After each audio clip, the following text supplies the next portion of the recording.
मेरा नाम आरिफ है और आज से लगभग 3 साल पहले तक मुझे भूत, आत्माओं और ऐसी तमाम डरावनी कहानियों पर बिल्कुल विश्वास नहीं था। मेरे लिए भूतों की कहानियां सिर्फ लोगों के डर और कल्पना का नतीजा थी। बचपन से मैंने अपने गांव के बुजुर्गों को कई तरह की बातें करते सुना था।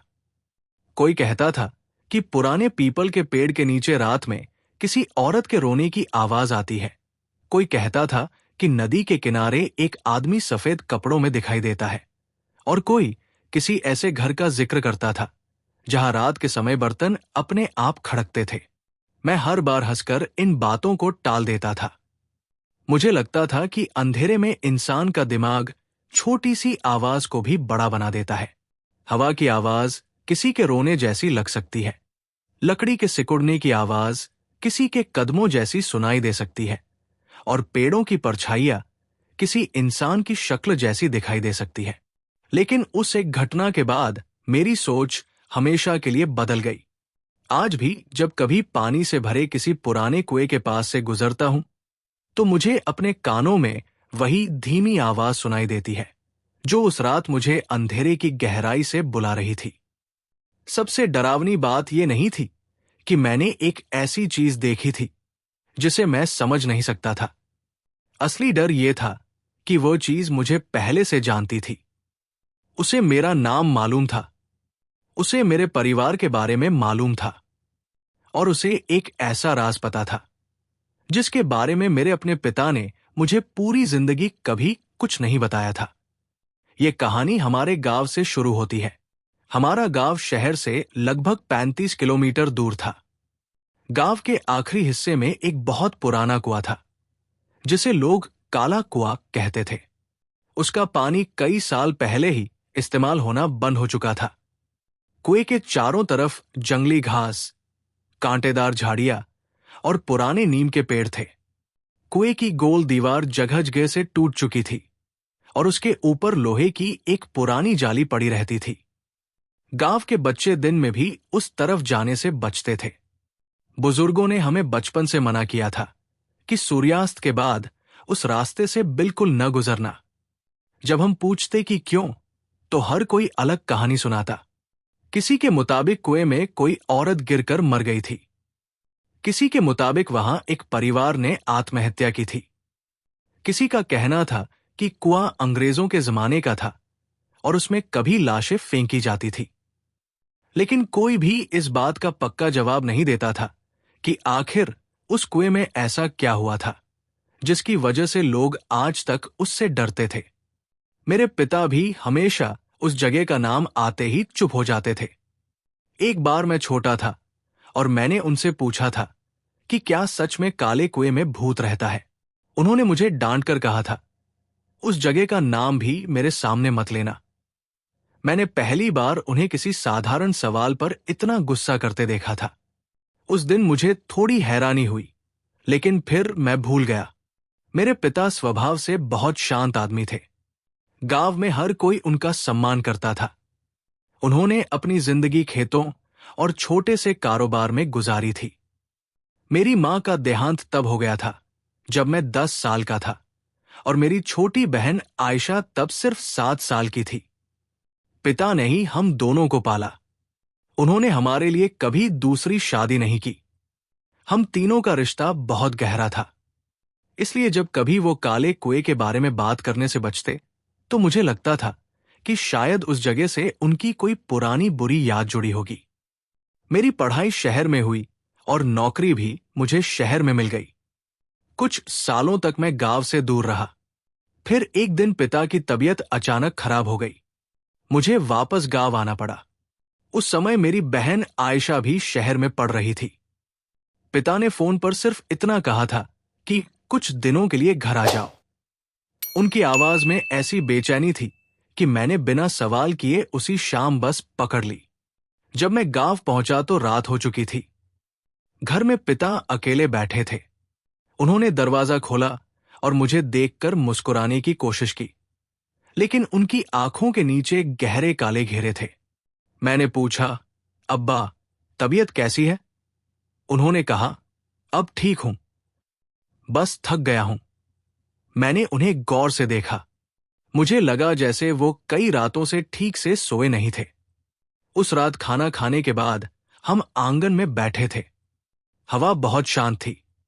दूर कहीं कुत्ते भौंक रहे थे। पिता अचानक बोले, आरिफ, अगर कभी रात में कोई तुम्हें नाम लेकर बुलाए तो जवाब मत देना। मैंने हंसकर पूछा, कौन बुलाएगा? उन्होंने कहा, कोई भी, बस जवाब मत देना। मैंने मजाक में कहा, अगर आप बुलाएंगे तो? वो कुछ सेकंड तक मुझे देखते रहे और फिर बोले, अगर मैं बुलाऊं तभी पहले देख लेना कि मैं सामने हूं या नहीं। उनके चेहरे पर मजाक का कोई निशान नहीं था। मैंने पूछा, आप ऐसा क्यों कह रहे हैं? उन्होंने विषय बदल दिया। उस समय मुझे लगा शायद बीमारी की वजह से वो परेशान है। अगले 2 दिन सामान्य रहे। मैं खेतों में गया, गांव के दोस्तों से मिला और पिता के काम में हाथ बंटाया। लेकिन तीसरी रात एक अजीब घटना हुई। लगभग 12:30 बजे मेरी नींद अचानक खुली। कमरे में अंधेरा था। खिड़की के बाहर हवा चल रही थी। मुझे लगा जैसे आंगन में किसी के चलने की आवाज आ रही है। पहले मैंने ध्यान नहीं दिया। फिर आवाज दोबारा आई। धीमे कदम, 1, 2, 3, फिर रुकावट। मैं उठकर बैठ गया। कुछ देर बाद किसी ने बहुत धीमी आवाज में कहा, आरिफ। मैंने सोचा शायद पिता मुझे बुला रहे हैं। मैं बिस्तर से उतरने ही वाला था कि मुझे पिता की बात याद आ गई। अगर रात में कोई तुम्हें नाम लेकर बुलाए तो जवाब मत देना। मैं कुछ सेकंड वही बैठा रहा। फिर आवाज दोबारा आई। इस बार वो और साफ थी, आरिफ, बाहर आओ। मेरी रीढ़ में ठंडक दौड़ गई। मैं कमरे से बाहर नहीं निकला। मैंने दरवाजे के नीचे से देखने की कोशिश की, लेकिन बाहर अंधेरा था। फिर अचानक आंगन में रखी लोहे की बाल्टी गिरने की आवाज आई। मैं चौंक गया। उसके बाद बिल्कुल सन्नाटा हो गया। लगभग 10 मिनट तक मैं उसी हालत में बैठा रहा। फिर मुझे लगा शायद बिल्ली या कोई जानवर होगा। मैं वापस लेट गया। सुबह उठकर मैंने पिता से रात की बात बताई। उनका चेहरा सुनते ही बदल गया। उन्होंने पूछा, उसने तुम्हारा नाम लिया था? मैंने कहा, हां। उन्होंने कुछ देर तक कुछ नहीं कहा। फिर बहुत धीमी आवाज में बोले, तुमने जवाब तो नहीं दिया? मैंने कहा, नहीं। उन्होंने राहत की सांस ली। फिर बोले, अच्छा किया। मैंने पूछा, अब्बा, आखिर क्या बात है? उन्होंने कहा, कुछ नहीं। रात में जानवरों की आवाज इंसान जैसी लग सकती है। लेकिन मुझे यकीन था कि उन्होंने झूठ बोला है। उस दिन उन्होंने मुझे बार बार घर से बाहर अकेले जाने से रोका, खासकर शाम के बाद। मैंने पूछा, क्या ये सब काले कुएं की वजह से है? मेरे मुंह से ये नाम निकलते ही उन्होंने प्लेट मेज पर रख दी। कुछ सेकंड तक वो मुझे देखते रहे। फिर बोले, तुम्हें किसने उस कुएं के बारे में फिर बताया? मैंने कहा, किसी ने नहीं, बचपन से सुनता आया हूं। उन्होंने कहा, वहां मत जाना, बस इतना याद रखो। लेकिन इंसान को जिस चीज से मना किया जाए उसके बारे में उसकी जिज्ञासा और बढ़ जाती है। उसी दिन दोपहर में मैं अपने बचपन के दोस्त सलमान से मिलने गया। सलमान अब गांव में ही रहता था। मैंने उससे काले कुएं के बारे में पूछा। वो कुछ देर चुप रहा, फिर बोला, तुम्हारे अब्बा ने तुम्हें कभी नहीं बताया? मैंने कहा, क्या? उसने कहा, तो बेहतर है मत पूछो। मैंने हंसकर कहा, तुम भी वही बात कर रहे हो, आखिर वहां है क्या? सलमान ने चारों तरफ देखा और फिर धीमे से बोला, मेरे दादा कहते थे कि उस कुएं में पानी से ज्यादा आवाजें हैं। मैंने मजाक किया, आवाजें कुएं में कैसे रहती हैं? उसने कहा, तुम्हें मजाक लग रहा है, लेकिन हमारे गांव में पिछले 40 साल में 5 लोग उस कुएं के पास जाकर गायब हुए हैं। मैंने पूछा, गायब मतलब? उसने कहा, 2 लोगों की लाश मिली, 3 कभी नहीं मिले। मैंने कहा, पुलिस ने क्या कहा? उसने कंधे उचकाए। किसी को कुछ नहीं मिला। एक आदमी शराबी था, दूसरा मानसिक रूप से परेशान था। बाकी के बारे में कहा गया कि शायद शहर चले गए। मैंने पूछा, लेकिन लोग कुएं को दोष क्यों देते हैं?